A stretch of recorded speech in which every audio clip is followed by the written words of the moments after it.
Hello everyone, welcome to Inner Magic Library. இந்த வீடியோவில் ஆழ்மனதின் அற்புத சக்தி அப்படின்ற நூலோட சம்மரியை பார்க்க போகிறோம். இதை எழுதியிருக்கிறது ஜோசப் மார்ஃபின் அவர்கள். இந்த நூலோட தலைப்பை பார்த்த உடனே நம்ம எல்லாருக்குமே தெரியும், நம்ம ஆழ்மனதிற்கு அபாரமான ஒரு சக்தி இருக்குது அப்படின்றது தான் ஆத்தர் வந்து சொல்ல வருவாங்க. இந்த நூலில் என்ன விதமான சக்தி இருக்குது, அந்த ஆழ்மனதுக்கு நம்ம எப்படி வந்து நமக்கு இது வேணும் அப்படின்றத அதுக்கு சொல்லணும், அதை எப்படி நம்ம வந்து சாத்தியப்படுத்திக்கிறது அப்படின்ற வழிமுறையை எல்லாத்தையுமே வந்து ரொம்ப டீட்டெயிலாக வந்து இந்த நூலில் கொடுத்துருப்பாங்க. ஆழ்மனம்ங்கிறது ஒரு புதையல் மாதிரி, எல்லாருக்குமே வந்து அது எங்கே இருக்குது, எப்படி இருக்குது, அதுக்கு வந்து நம்ம என்ன விதத்தில் சொன்னால் அது புரிஞ்சுக்கும், எப்படி நமக்கு அது வந்து வெற்றியை வந்து தேடித்தரும் அப்படின்றது எல்லாமே தெரியாத ஒரு புதிர் மாதிரியே இருக்கும். ஸோ அந்த புதிரை வந்து நம்ம கண்டுபிடிச்சி அந்த புதையலை வந்து தனதாக்கிக்கணும் அப்படின்ற முயற்சிக்காக தான் இந்த நூலை வந்து ஆத்தர் வந்து எழுதியிருக்காங்க. முன்னுரையிலே வந்து நூலாசிரியர் கொடுத்துருக்காங்க. அவருக்கு வந்து சர்க்கோமா அப்படின்னு சொல்லிட்டு ஒரு தசை புற்றுநோய் வந்து வந்திருக்கான். அதுலேருந்து அவர் ஆழ்மனதின் சக்தியை கொண்டு அந்த நோயிலேருந்து தான் விடுவித்து கொண்டதாக வந்து குறிப்பிட்டிருக்காங்க. பொதுவாக வந்து எல்லாருமே சொல்லுவாங்க, காயத்திற்கு மருத்துவர் வந்து கட்டு போடுவார், ஆனால் கடவுளால் தான் அதை குணப்படுத்த முடியும் அப்படின்னு வந்து சொல்லுவாங்க. இங்கே கடவுள் அப்படின்னு சொல்கிறது கூட ஆழ்மனம் தான். ஆழ்மனதின் சக்தியை கொண்டு தான் அந்த குணமாக்குதல் அப்படின்ற செயல் வந்து நடக்குது அப்படின்றத ஆத்தர் சொல்கிறாங்க. இது ரொம்ப கஷ்டமான விஷயமா, ஆழ்மனதுக்கு எப்படி நம்ம வந்து சொல்கிறது அப்படின்லாம் வந்து நம்ம யோசிக்க வேணாம், ரொம்பவும் வந்து அதுக்கு நீங்கள் நேரத்தை செலவிடவும் தேவையில்லை அப்படின்றத சொல்கிறாங்க. நமக்கு என்ன விருப்பமோ அந்த விருப்பத்தை வந்து மனப்பூர்வமாகவும் உணர்ச்சி பூர்வமாகவும் நம்ம வந்து நினைக்கணும் அப்படின்னு சொல்கிறாங்க. அப்படி நம்ம வெளி மனதில் அந்த எண்ணம் வந்து நமக்கு இருக்கும்போது அது ஆழ்மனதிற்கு தானாகவே போயிடும் அப்படின்றதையும் சொல்கிறாங்க.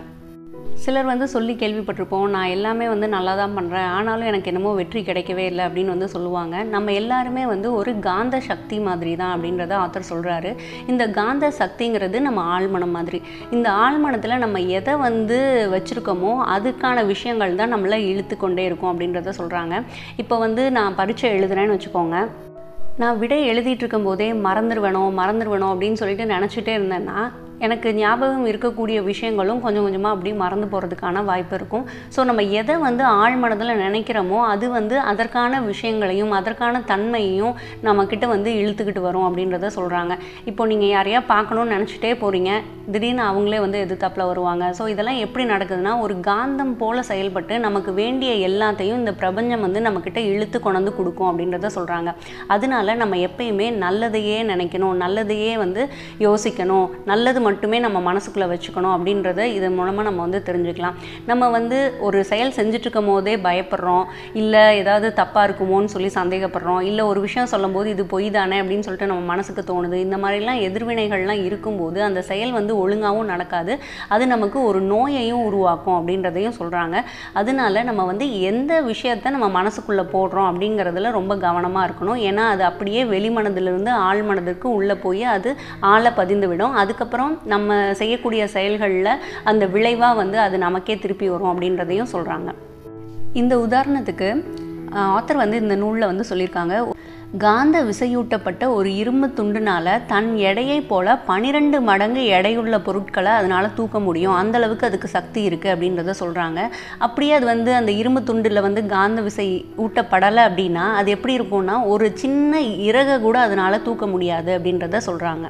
இதோட ஆழமான அந்த கருத்தை வந்து நம்ம வந்து கண்டிப்பாக சிந்திச்சு பார்க்கணும். சிந்திச்சு பார்க்கும்போது நம்ம என்ன விதமான எண்ணங்களை வந்து நம்ம வச்சுருக்கோம் அப்படின்றத புரிஞ்சுக்கணும். நமக்கு நல்லதே நடந்துட்டுருக்கு அப்படின்னா நல்ல விதமான எண்ணங்கள் தான் நமக்கு இருக்குன்னு அர்த்தம். அப்படி நம்ம செய்கிறது ஒன்று, ஆனால் நமக்கு கிடைக்கக்கூடிய விளைவுகள் தவறாக இருக்குது அப்படின்னா நம்ம ஆழ்மனதில் ஏதோ ஒரு பிரச்சனை இருக்குது அப்படின்றத புரிஞ்சுக்கிட்டு அதை சரி பண்ணுறதுக்கான முயற்சியை வந்து நம்ம செய்யணும். இப்போ வந்து வேதியியல், இயற்பியல், கணித கோட்பாடுகள் இதெல்லாம் நம்ம வந்து கேள்விப்பட்டிருக்கோம் இல்லையா? இது வந்து எந்த இடத்துலையும் மாறாது. இப்போது நம்ம இந்தியாவில் வந்து அதை படித்தாலும் சரி, நம்ம வெளிநாட்டில் போய் ஒரு சோதித்து பார்த்தாலும் சரி, அதோட விளைவுகள் வந்து ஒரே மாதிரி தான் இருக்கும். இப்போ H2O தான் தண்ணி நமக்கு தருது அப்படின்னா 2 ஹைட்ரஜனும் 1 ஆக்சிஜனும் சேர்ந்தால் தான் தண்ணி கிடைக்கும். இது உலகத்தில் நம்ம எந்த இடத்துலேருந்து இந்த பரிசோதனையை செஞ்சாலும் 2 ஹைட்ரஜனும் 1 ஆக்சிஜனும் சேரும் போது தான் நமக்கு தண்ணி கிடைக்கும் இல்லையா? இதுதான் வந்து கோட்பாடுன்னு சொல்கிறாங்க. எந்த இடத்துலையும் அது வந்து மாறாது அப்படின்றது. அதே மாதிரி நம்ம ஆழ்மனதிற்கும் சில கோட்பாடுகள் இருக்குது அப்படின்றத சொல்கிறாங்க. இந்த கோட்பாடுகளை நம்ம தெரிந்து கொள்வதன் மூலமாக நம்ம நல்ல விளைவுகளை நம்மளால் பெற முடியும் அப்படின்றதையும் சொல்கிறாங்க. அந்த ஆழ்மனதின் கோட்பாடு தான் என்ன அப்படின்னு வந்து பார்த்திங்கன்னா, நம்பிக்கை விதி. நம்ம எதை நம்புகிறோமோ அது நடக்கும் அப்படின்றது தான். நம்பிக்கை விதியில் என்ன சொல்கிறாங்கன்னா, உங்கள் மனம் செயல்படும் முறையில் நீங்கள் நம்பிக்கை கொள்ள வேண்டும், அதுதான் நம்பிக்கையின் மீதே நம்பிக்கை வைக்க வேண்டும் அப்படின்ற பொருள்படும்படி இதை வந்து சொல்லியிருக்காங்க. நம்ம எந்த விஷயத்தை நம்புகிறோமோ அது நடக்கும் அப்படின்றாங்க.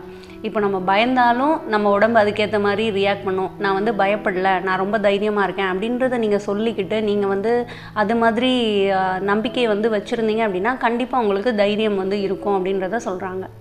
அப்போ மனதில் நம்ம என்னென்ன மாதிரி விஷயங்கள்லாம் வச்சுக்கிறது ரொம்ப நல்லது அப்படின்னு வந்து பார்த்திங்கன்னா, இணக்கம், எல்லார்ட்டையும் வந்து ஒரு சண்டை சச்சரவு இல்லாமல் ஒரு இணக்கமான தன்மையோடு நம்ம வந்து நடந்துக்கணும்.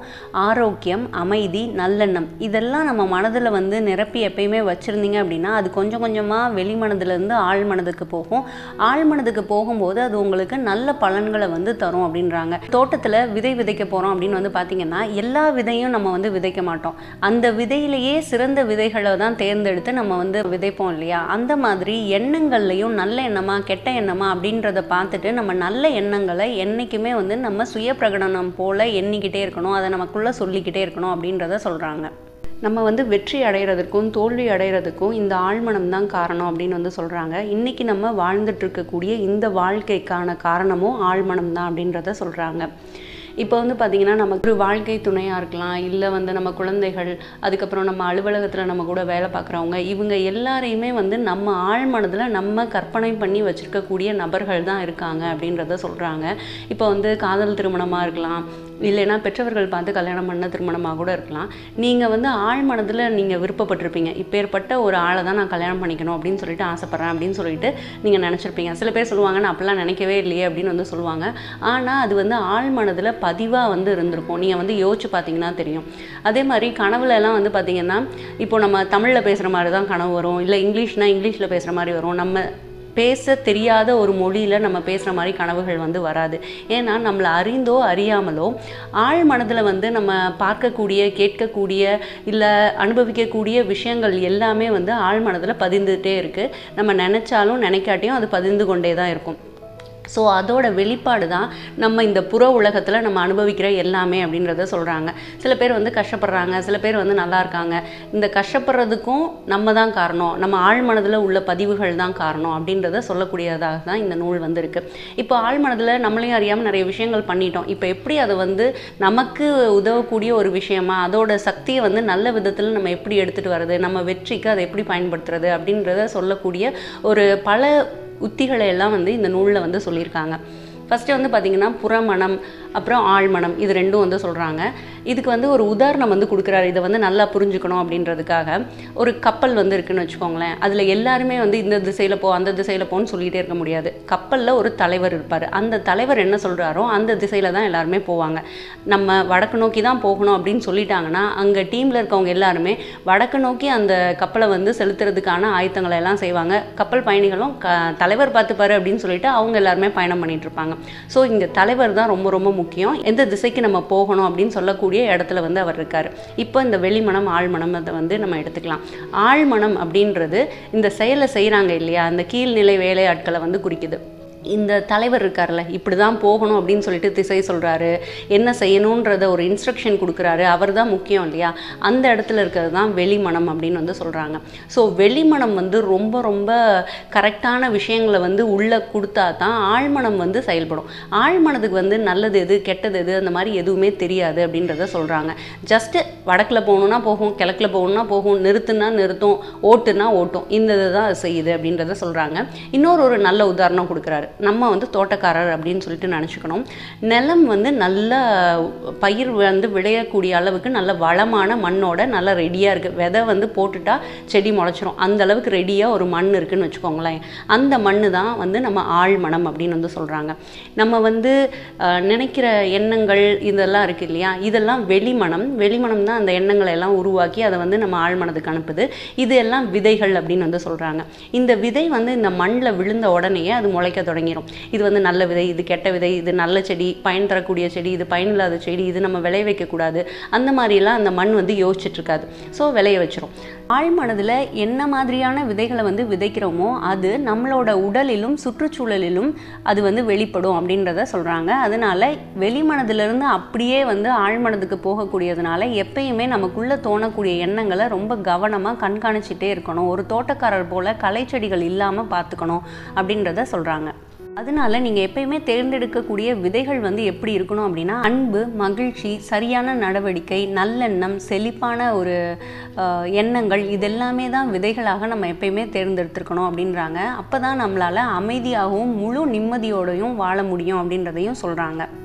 இந்த ஆழ்மனதோட சக்தியை வந்து நம்ம பயன்படுத்தி கொண்டு நமக்கு வரக்கூடிய எல்லா பிரச்சனைகளையும் நம்மளால் தீர்க்க முடியும் அப்படின்னு சொல்கிறாங்க. எல்லாவற்றையுமே கட்டுப்படுத்தும் அந்த பிரபஞ்ச பேரறிவோடு நம்மளோட இணைந்து செயல்பட முடியும் அப்படின்னு வந்து சொல்கிறாங்க. நீங்கள் ஏதாவது ஒன்று ஆசைப்படுறீங்க அப்படின்னா இந்த பிரபஞ்சத்தில் அது வந்து பதியப்படும். அந்த பிரபஞ்சம் வந்து என்ன பண்ணுன்னா நமக்கு தேவையான ஆட்களை, நமக்கு தேவையான விஷயங்கள் நம்மளை தேடி வரக்கூடியதற்கான ஒரு வாய்ப்பை வந்து அது ஏற்படுத்தி கொடுக்கும் அப்படின்றத சொல்கிறாங்க.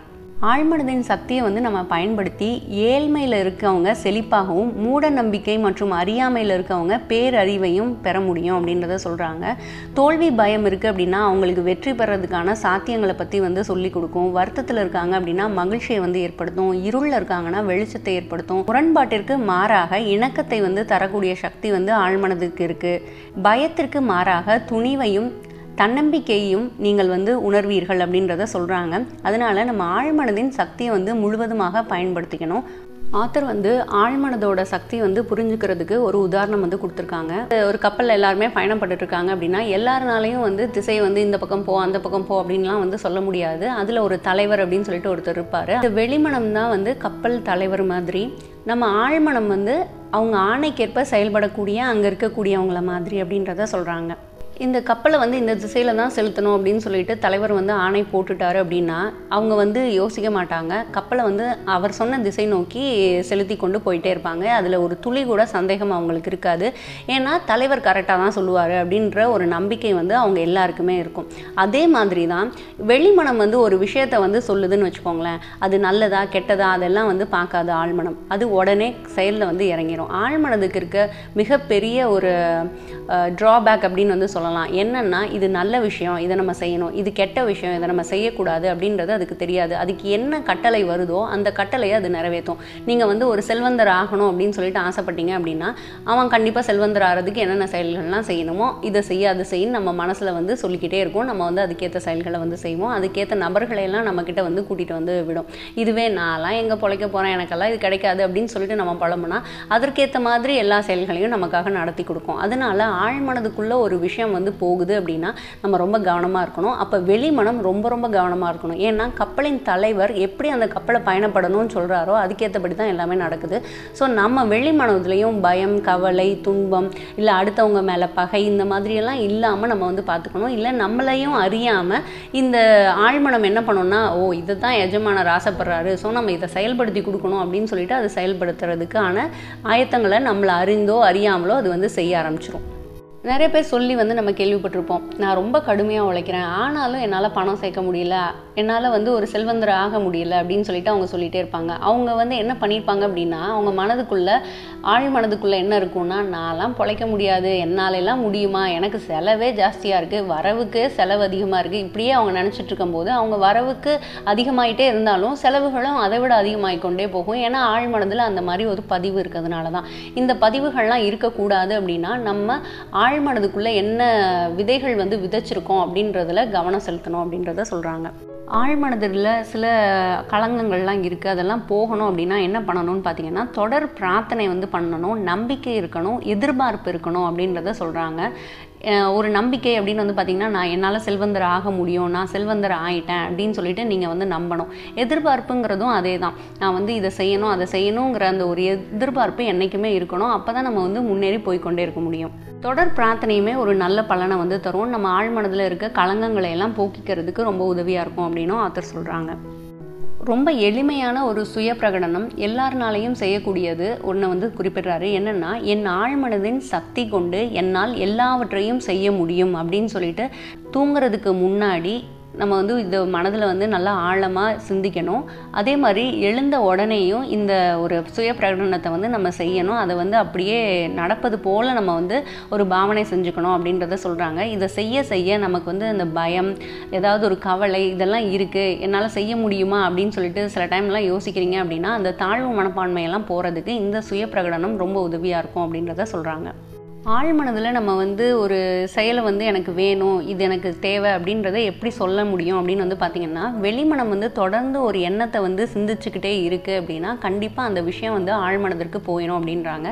தூண்டுதல் மூலமாக இந்த செயல் வந்து நடக்கும். அதாவது ஒரு விதையை விதைப்பது போல் நம்மளால் அந்த செயலை வந்து ஆழ்மனதுக்கு கொண்டு போக முடியும் அப்படின்றத சொல்கிறாங்க. ஆனால் இந்த தூண்டுதல் வந்து வெளிமனதோட இஷ்டம் இல்லாமல் யாருனாலையும் செய்ய முடியாது அப்படின்றத சொல்கிறாங்க. இந்த வெளிமனதில் வந்து இப்போ வந்து பார்த்திங்கன்னா உனக்கெல்லாம் ஒன்றுமே தெரியாது, நீ உருப்படவே மாட்டா அப்படின்னு யாராவது சொல்கிறாங்க அப்படின்னா அது அப்படியே ஆழ்மனதுக்கு போயிடும். நம்ம காதால் கேட்டதுனால அது அப்படியே ஆழ்மனதுக்கு போயிடும்னு சொல்ல முடியாது.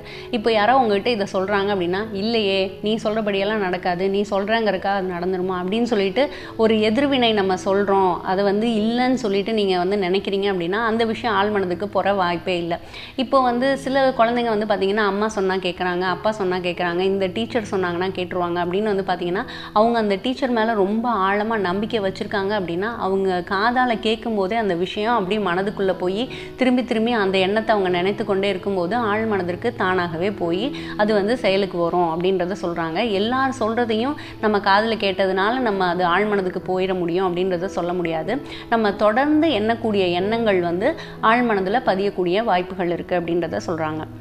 எப்பயுமே நெகட்டிவான விஷயத்த வந்து சொல்லக்கூடாது அப்படின்றத சொல்கிறாங்க. என்னால் முடியாது அப்படின்னு சொல்லிட்டு என்றைக்குமே நீங்கள் நினைக்கக்கூடாதுன்றாங்க.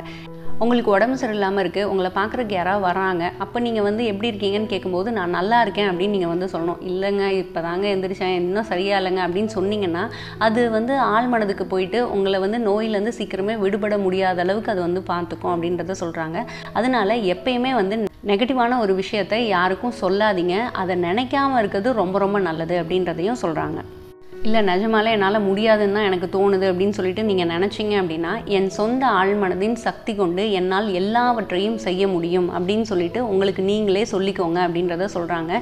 இதுக்கு என்ன தேவை அப்படின்னா விழிப்புணர்வு தான் தேவை. எனக்கு ஒரு கெட்ட எண்ணம் வருது, இல்லை என்னால் ஒரு நெகட்டிவான ஒரு வாக்கியம் வந்து என் மனதுக்குள்ளே போகுது அப்படின்னு நான் உணர்ந்த உடனேயே இந்த மாதிரி ஒரு பாசிட்டிவான ஒரு விஷயத்தை வந்து சுய பிரகடனம் போல் எனக்கு நானே சொல்லிக்கொள்ளும் போது அந்த நெகட்டிவ் வந்து மனதில் பதியாமல் போயிடும் அப்படின்றத சொல்கிறாரு.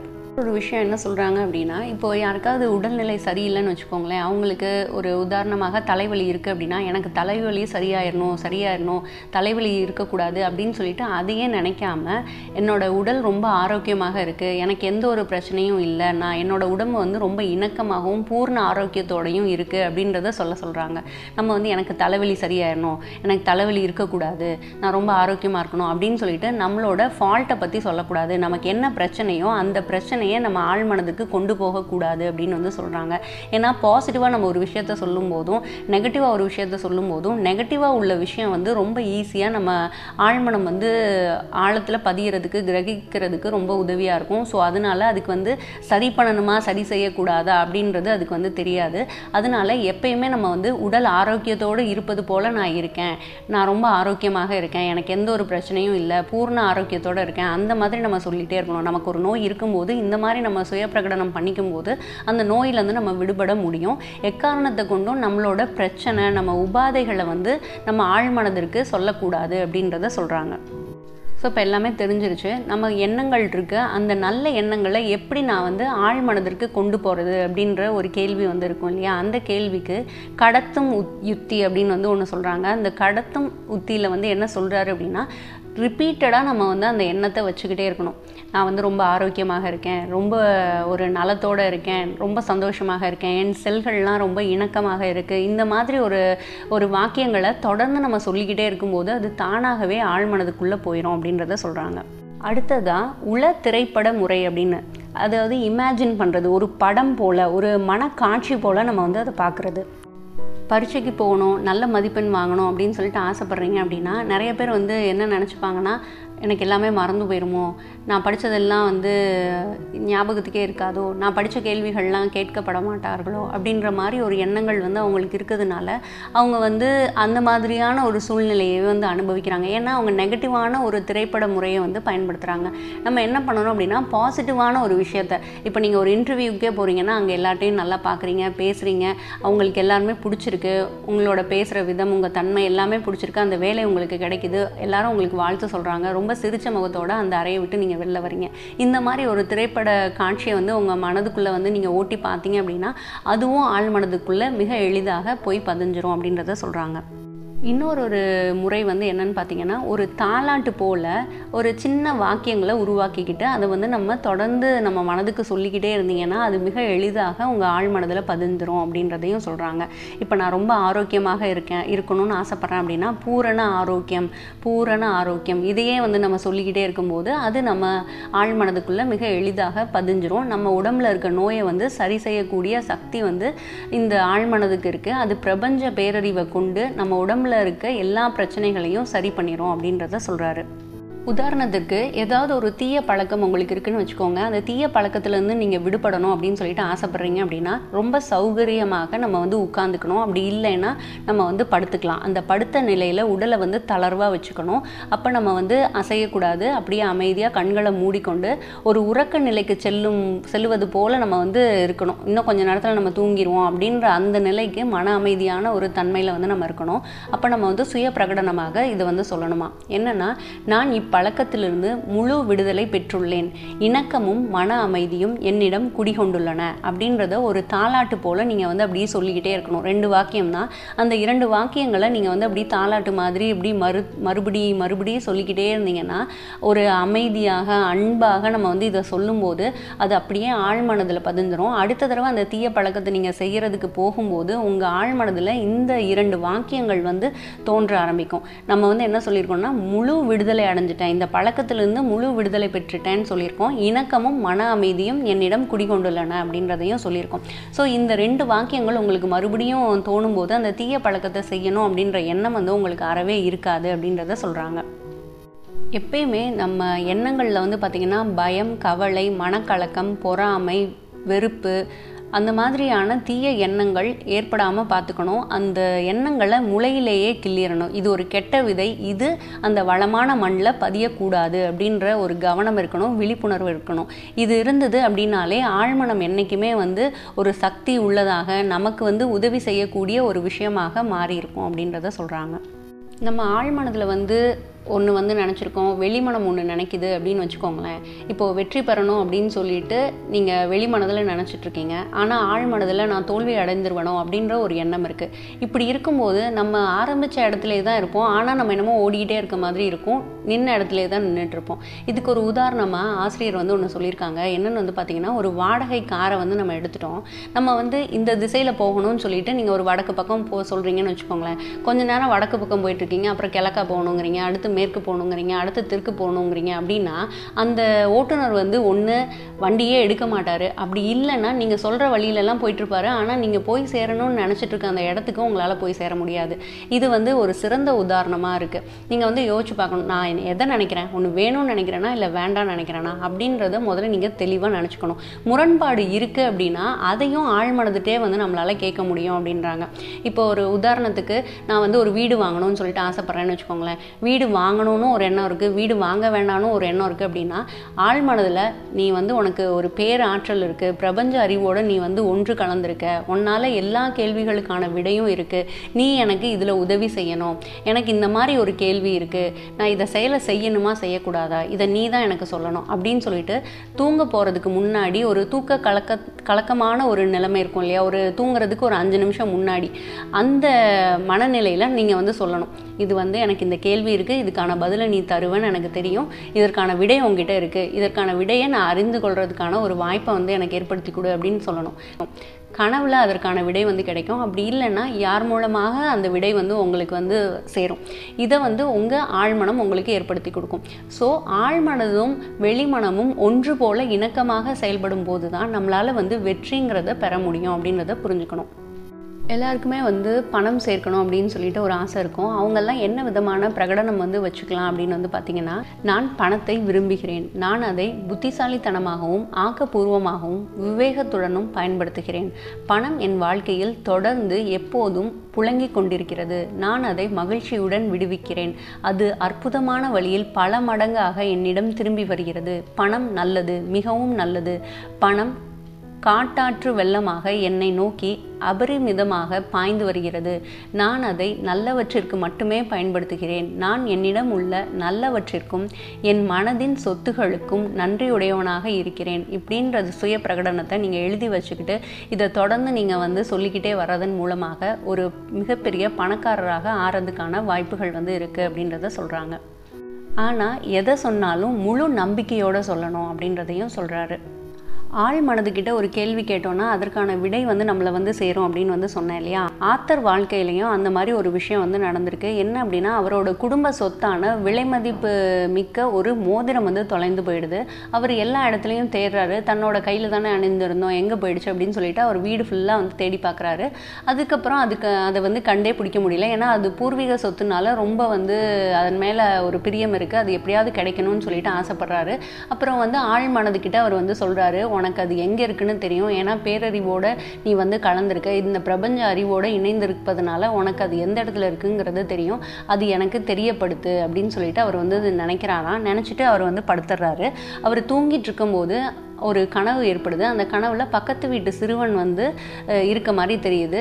யாரோ ஒருத்தர் வந்து அந்த சிறுவனை கேளு அப்படின்னு சொல்லிட்டு சொன்ன மாதிரி அவருக்கு ஒரு குரல் வந்து கேட்குது. உடனே தூக்கத்துலேருந்து எந்திரிச்சிட்டாராம். விடிஞ்ச உடனே அந்த பையனை போய் பார்க்குறாரு. ஏன்பா என்னோட மோதிரத்தை எங்கேயாவது பார்த்தியா, நான் வந்து அது ரொம்ப நேரமாக தேடிட்டு இருக்கேன் அப்படின்னு வந்து அவர் சொன்னாராம். ஓ, அது உங்களோட தான் அங்கிள், யாருது அப்படின்னு சொல்லிட்டு கேட்கலான்ட்டு இருந்தேன், அது என்னோட மேஜை மேலே தான் இருக்குது, நான் வந்து உங்களுக்கு எடுத்துகிட்டு வந்து தரேன் அப்படின்னு சொல்லிட்டு அந்த பையன் சொன்னானாம். ஸோ ஆழ்மனதில் எல்லாத்திற்கான விடை வந்து இருக்குது. நிறைய ஆராய்ச்சியாளர்கள்லாம் வந்து பார்த்திங்கன்னா ஒரு குழப்பமான ஒரு மனநிலையில் இருப்பாங்க. இதற்கான பதில் என்னவாக இருக்கும்னு சொல்லிட்டு பல மாதங்கள் பல வருடங்களாக சிந்திச்சுட்டே இருந்திருப்பாங்க. அவங்க தூங்கிட்டு இருக்கும்போது அந்த தூக்கத்தில் தான் அவங்களுக்கு அந்த விடை வந்து தெரிஞ்சுது அப்படின்றத சொல்லியிருப்பாங்க. ஸோ இது எப்படி ஏற்படுது அப்படின்னா, ஒரு கேள்வியை வந்து நம்ம ஆழ்மனதுக்கு போட்டுட்டோம், அந்த ஆழ்மனம் வந்து என்ன பண்ணோம்னா அதற்கான பதிலை வந்து நமக்கு கொடுக்கும். சில டைம் வந்து உடனே அதுக்கான பதில் கிடைச்சிடலாம், சில டைம் வந்து ஒரு பல மாதங்கள் பல வாரங்கள் இல்லை பல வருடங்கள் கழித்து கூட அதற்கான விடை வந்து நமக்கு தெரிய வரும். ஸோ இது எல்லாமே ஆழ்மனதோட சக்தியின் மூலமாக தான் நமக்கு ஏற்படுது அப்படின்றத சொல்கிறாங்க. இந்த நூலில் நிறைய பேரோட அனுபவங்களை வந்து கொடுத்துருக்காங்க. அந்த ஆழ்மனம் வந்து அவங்களுக்கு எந்த விதத்தில் உதவி செஞ்சது, எந்த மாதிரி அவங்க வந்து ஜெயிக்கிறதுக்கு காரணமாக இருந்ததுன்னு சொல்லிட்டு கிட்டத்தட்ட நீங்கள் வந்து பார்த்திங்கன்னா ஒரு 50க்கும் மேற்பட்ட நிகழ்வுகளை வந்து இதில் கொடுத்துருப்பாங்க. அதில் ஒன்று வந்து பார்த்திங்கன்னா, ஒரு தந்தையோட உயில் வந்து எங்கே வச்சுருக்காரு அப்படின்னு சொல்லிட்டு அவங்க வந்து தேடிட்டே இருக்காங்க. தந்தை இறந்துடுறாரு, ஆனால் உயில் எழுதி வச்சுருக்காரு அப்படின்ற அளவுக்கு அவங்க குடும்பத்தில் இருக்கவங்களுக்கு தெரியுது. பட் அது எங்கே வச்சுருக்காரு அப்படின்றது யாருக்குமே தெரியல. அந்த மாதிரி டைமில் இவங்க வந்து ஆழ்மனதின் உதவி கொண்டு அந்த உயில் எங்கே இருக்குது அப்படின்னு சொல்லிட்டு கண்டுபிடித்ததாக ஒரு சம்பவத்தை வந்து சொல்லியிருக்காங்க. அதுக்கப்புறம் ஆத்தர் வந்து சொல்கிறாரு, காலையில் கண் விழித்த உடனே ஒரு பாசிட்டிவிட்டி வந்து நமக்கு நம்மளே வந்து கொடுத்துக்கணும் அப்படின்றாங்க. அது எப்படி அப்படின்னா, நான் இன்று மகிழ்ச்சியை தேர்ந்தெடுக்கிறேன் அப்படின்னு சொல்லிக்கலாம். நான் இன்று வெற்றியை தேர்ந்தெடுக்கிறேன், நான் சரியான செயலை தேர்ந்தெடுக்கிறேன், நான் அன்பையும் பரிவையும் தேர்ந்தெடுக்கிறேன், நான் சமாதானத்தை தேர்ந்தெடுக்கிறேன் அப்படின்னு சொல்லிட்டு ஒரு சுய பிரகடனத்தை அன்போடையும் ஜீவனோடையும் ஆர்வத்தோடையும் நம்ம வந்து சொல்லிக்கணும் அப்படின்னு சொல்கிறாங்க. அப்படி சொல்லும்போது அந்த நாள் முழுவதுமாகவே நம்ம வந்து மகிழ்ச்சியாக வாழ்கிறதுக்கு அது பேருதவி செய்யும் அப்படின்றதையும் சொல்கிறாரு. எல்லோரும் சொல்லியும் நம்ம வந்து கேள்விப்பட்டிருப்போம், நல்லது செஞ்சால் நல்லது நடக்கும் அப்படின்னு சொல்லிட்டு. இதுலேயும் வந்து ஆத்தர் அந்த மாதிரி சொல்லியிருக்காங்க. நம்ம வந்து சிலருக்கு நல்ல காரியங்கள்லாம் செய்கிறோம் அப்படின்னு வச்சுக்கோங்களேன், ஒரு பரிவு காட்டுறோம், அன்பு காட்டுறோம், ஒரு நல்லெண்ணத்தோடு நடந்துக்கிறோம் அப்படின்னா அது எல்லாமே பல்கி பெருகி மீண்டும் நம்மக்கிட்ட அது வந்து திரும்பும் அப்படின்றத சொல்கிறாரு. அதுக்கப்புறம் யார் மேலேயும் விரோதத்தை வச்சுக்கக்கூடாது, பகையை வச்சுக்கக்கூடாது, வஞ்சம் வந்து இருக்கக்கூடாது அப்படிங்கிறதுக்காக ஒரு பொது மன்னிப்பு நாள் அப்படின்னு சொல்லிட்டு நம்மளே ஒரு சில நாளை வந்து தேர்ந்தெடுத்துக்கிட்டு அந்த நாளில் நம்ம மனதை யாரெல்லாம் துன்பப்படுத்தியிருக்காங்களோ, யாரெல்லாம் நம்மளை வந்து பகையாக நினைக்கிறாங்களோ, இல்லை நம்ம யாரையாவது பகையாக நினைக்கிறோம் அப்படின்னா அவங்க எல்லாத்தையுமே வந்து மன்னிக்கணும் அந்த நாளில் அப்படின்னு வந்து சொல்கிறாங்க. என்னை காயப்படுத்தியுள்ள அனைவரையும் நான் விடுவிக்கிறேன் அப்படின்னு வந்து சொல்லணும்னு சொல்கிறாரு. நான் அவர்கள் ஒவ்வொருவருக்கும் ஆரோக்கியமும் மகிழ்ச்சியும் சமாதானமும் வாழ்வின் அனைத்து ஆசீர்வாதங்களும் கிடைக்க வாழ்த்துகிறேன் அப்படின்றத சொல்கிறாங்க. அப்படி நம்ம சொல்லிக்கிட்டே இருக்கும்போது அந்த பகை உணர்வு வந்து நம்மளை விட்டு போயிடும். நம்மளோட ஆழ்மனமும் இணக்கத்தை தான் என்றைக்குமே வந்து விரும்பும். ஒருத்தர் அன்போடு இருக்கணும் அப்படிங்கிறது தான் விரும்பும். அதில் ஒரு தீய எண்ணங்கள் போடும்போது அந்த தீய எண்ணங்கள் உடலில் வந்து நோயை வந்து உருவாக்குறதுக்கு ஒரு முக்கியமான காரணமாக இருக்குது அப்படின்றத சொல்கிறாங்க. என்னவோ அவரோட செயலில் ஒரு தப்பு இருப்பதற்காக நம்மளே தண்டிச்சுக்க கூடாது இல்லையா, அதை வந்து அவங்க இதில் சொல்ல வராங்க. இந்த பகை, கோபம், வெறுப்பு, தீய எண்ணம் இவங்க எல்லாமே வந்து திருடர்கள் அப்படின்னு வந்து சொல்கிறாங்க. இந்த திருடர்கள்லாம் எதை நம்மக்கிட்டேருந்து திருடிட்டு போயிடுவாங்க அப்படின்னா அமைதியையும் ஒத்திசைவையும் ஆரோக்கியத்தையும் மகிழ்ச்சியையும் அவங்க வந்து கொள்ளையெடுத்துட்டு போயிடுவாங்களாம். அதனால என்றைக்குமே வந்து யார்கிட்டையும் பகை உணர்வு இல்லாமல் பார்த்துக்கணும். கோபம் ஏற்பட்டாலும் அது அந்த நிமிஷமே வந்து மறந்து மன்னிக்க வந்து முயற்சி பண்ணணும் அப்படின்றாங்க. வெறுப்பும் நம்மக்கிட்ட இல்லாமல் வந்து பார்த்துக்கணும். சகிப்புத்தன்மை மூலமாக வெறுப்பு வந்து இல்லாமல் நம்மளால் பார்த்துக்க முடியும். தீய எண்ணங்கள் ஏற்படுது அப்படின்னா அதற்கு மாற்றாக நல்ல எண்ணங்களை நீங்கள் வந்து உங்களுக்குள்ளே புகுத்திக்கணும் அப்படின்றதையும் சொல்கிறாங்க. யாருக்காவது ரொம்ப நாளாக மன அழுத்தம் இருக்குது, இல்லை மனநோய் இருக்குதுன்னு வச்சுக்கோங்களேன், அவங்க என்ன விதமான சுய பிரகடனம் வந்து பண்ணிக்கலாம் அப்படின்றதையும் குறிப்பிட்டிருக்காங்க. என்ன அப்படின்னா, என் மனம் முழுக்க சமாதானமும் அமைதியும் சமநிலையும் நிறைந்துள்ளன. பிரபஞ்ச பேரறிவு என்னுள் புன்னகைத்தவாறு இளைப்பாரி கொண்டிருக்கிறது. என் கடந்த காலம், நிகழ்காலம், எதிர்காலம் இதை பற்றிய எந்த ஒரு பயமும் எனக்கு இல்லை. என் ஆழ்மனதின் முடிவில்லா பேரறிவு என்னை எல்லா வழிகளிலும் முன்னெடுத்தி வழிநடத்தி இயக்குகின்றது அப்படின்றத நமக்குள்ளே சொல்லிக்க சொல்கிறாங்க. நமக்கு பயம் ஏற்படும் போது இப்படி வந்து சொல்லிக்கணும் அப்படின்னு சொல்கிறாரு. என்னன்னா, நான் இப்பயத்தை வெற்றி கொள்ள போகிறேன். நான் அதிலிருந்து இப்போது விடுபட்டு கொண்டிருக்கிறேன். நான் சமநிலையோடும் உறுதியான நம்பிக்கையோடும் பேசுகிறேன். நான் சாந்தமாகவும் ஓய்வாகவும் இருக்கிறேன் அப்படின்னு சொல்லிட்டு நமக்குள்ளேயே வந்து சொல்லிக்கணுன்றாங்க. இப்படி சொல்லிக்கொள்ளும் போது அந்த பயம் வந்து நாளடைவில் நம்மளை விட்டு விலகிடும் அப்படின்றதையும் சொல்கிறாங்க. இந்த பயம் வந்து நல்ல விதத்துலேயும் சில டைம் ஏற்படும். இப்போ வந்து நம்ம ரோட் கிராஸ் பண்ணுறோன்னு வச்சுக்கோங்களேன், எந்த வண்டியும் நம்மளை இடிச்சிடக்கூடாது அப்படின்ற ஒரு பய உணர்வோடு நம்ம வந்து ஒழுங்காக வந்து கிராஸ் பண்ணுவோம். இல்லை ஒரு ஹெல்மெட் போட்டுக்கிறது, இதெல்லாமே வந்து நமக்கு அடிபட்டுருமோ, நமக்கு ஆக்சிடென்ட் ஆயிருமோ, அதுக்கு நம்ம வந்து தலைக்கு வந்து தலைக்கவசம் போட்டுக்கணும் அப்படின்னு சொல்லிட்டு நம்ம நினைக்கிறோம் இல்லையா. இது வந்து ஒரு பய உணர்வு தான், இருந்தாலும் இது நல்ல விதத்தில் இருக்குது. சில டைம் எழுதுறதுக்கு பயம், பேசுறதுக்கு பயம், இப்படியெல்லாம் இருக்குன்னா அந்த பயத்தை வந்து நம்ம போக்கிக்கணும். அதுக்கெல்லாம் இந்த மாதிரி சுய பிரகடனம் வந்து உதவியாக இருக்கும் அப்படின்றத சொல்கிறாரு. நம்ம மனதில் வந்து அடிக்கடி மகிழ்ச்சியாகவும் பிரகாசமாகவும் வெற்றிகரமாக அமைதியாக சக்தி வாய்ந்தவராக நம்ம இருப்பது போல காட்சிப்படுத்தி கொண்டே இருக்கணும்னு சொல்கிறாங்க. அப்படி நம்ம செஞ்சுக்கும் போது ஒரு தன்னம்பிக்கையும் நேர்மறையான ஒரு மனிதராக நம்ம வாழ்கிறதுக்கு அது பேருதவி செய்யும் அப்படின்றதையும் சொல்கிறாங்க. ஆத்தர் வந்து என்ன சொல்கிறாருன்னா, ஒரு மனிதனுடைய வாழ்க்கை அவனது எண்ணங்களால் உருவாக்கப்படுகிறது அப்படின்றத சொல்கிறாங்க. அதுபோக ஒரு மனிதன் நாள் முழுவதும் எதை சிந்தித்து கொண்டே இருக்கிறானோ அதுவாகவே ஆகிறான் அப்படின்றதையும் சொல்கிறாங்க. அதனால நம்ம எண்ணங்கள் வந்து என்ன இருக்குது அப்படின்றதுல ரொம்ப கவனமாக இருக்கணும். எந்த மாதிரி எண்ணங்கள், எந்த மாதிரி சூழ்நிலையில் நம்ம வந்து வாழ்ந்துட்டுருக்கோம், அதை எந்த விதத்தில் பார்க்குறோம் அப்படிங்கிறதுல முழு கவனத்தை வந்து செலுத்தணும். நம்ம வந்து சில பேர் வந்து வெற்றி பெறணும்னு நினைக்கிறோம், ஆனால் வெற்றி பெற முடியாமல் இருக்குது இல்லையா. அதுக்கு என்ன தடை இருக்குது அப்படின்னு வந்து பார்த்திங்கன்னா, நம்மளோட சொந்த எண்ணம் தான் இருக்குது, நம்மளோட மனக்காட்சியில் தான் அந்த தடை வந்து இருக்குது அப்படின்றத சொல்கிறாங்க. அதுபோக உங்கள் கவனம் சிதறும் போதெல்லாம் உங்களது குறிக்கோளை பற்றியே சிந்திக்க வேண்டும் அப்படின்றதையும் ஆத்தர் சொல்கிறாங்க. நம்ம வந்து தோற்றுருவோமோ நினைக்கும் போதெல்லாம் நம்ம கவனத்தை வந்து சிதறாமல் நம்ம குறிக்கோள்லையே செலுத்தி நம்ம வந்து முன்னோக்கி போகணும். உங்கள் வெளிமனம் தான் புகைப்பட கருவி அப்படின்றத சொல்கிறாரு. உங்கள் ஆழ்மனம் வந்து புகைப்பட சுருள் மாதிரி தான். இந்த புகைப்பட கருவி வந்து தன்னையும் அறியாமல் நிறைய செயல்களை வந்து, அதாவது நிறைய எண்ணங்களை வந்து அது அப்படியே படம் பிடித்து அப்படியே வந்து ஆழ்மனதுக்கு அனுப்பிச்சிக்கிட்டே இருக்கும். அதனால எப்பயுமே நல்லதையே நினைங்க, நல்லதையே செய்யுங்க. ஏன்னா படக்கருவி வந்து நம்ம எதை வந்து படம் பிடிக்க போகிறோம் அப்படின்ற அந்த தேர்ந்தெடுக்கக்கூடிய தன்மை வந்து அதுக்கு இருக்குது. ஆனால் படச்சுருள் வந்து அது என்ன அந்த படக்கருவி வந்து எடுக்குதோ அது எல்லாமே சுருள்களாக அப்படியே ஆழ்மனதில் வந்து பதிஞ்சிரும் இல்லையா. அதனால நீங்கள் எப்பயுமே நல்லதையே தேர்ந்தெடுங்க அப்படின்றத சொல்லக்கூடியதாக தான் இந்த நூல் வந்து இருக்குது. இந்த நூலில் வந்து சொல்லியிருக்கிறத ரொம்ப கிறிஸ்பாக சொல்லணும் அப்படின்னா, வெளிமனம் தான் வந்து ஒரு தலைவர் போல், அதுதான் வந்து தேர்ந்தெடுக்கணும். நம்ம நல்லதை பார்க்கணுமா கெட்டதை பார்க்கணுமா அப்படின்னு சொல்லிட்டு நீங்கள் என்ன விஷயத்தை வந்து உங்கள் ஆழ்மனதுக்கு கொடுக்குறீங்களோ ஆழ்மனம் வந்து அப்படியே அதை வந்து செயலாற்றும். அதனால நீங்கள் எதை பார்க்குறீங்க, எதை பேசுகிறீங்க, எதை நினைக்கிறீங்க அப்படிங்கிறதுல முழு விழிப்புணர்வோடு இருங்க. நல்லதையே வந்து பேசுங்க, நல்லதே நடக்கும். ஆழ்மனதோட சக்தியை கொண்டு யாருனாலும் எப்பேற்பட்ட வெற்றியையும் பெற முடியும் அப்படின்றத சொல்லக்கூடியதாக இந்த நூல் இருக்குது. ரொம்ப ரொம்ப நல்லா இருந்தது. கண்டிப்பாக உங்களுக்கு வாய்ப்பு கிடைச்சதுன்னா இந்த நூலை வந்து படித்து பாருங்கள். உங்கள் நண்பர்களோட இந்த நூலை வந்து பகிர்ந்துக்கோங்க. வேற ஒரு நல்ல பதிவில் மறுபடியும் நான் வந்து சந்திக்கிறேன். Thank you, bye bye.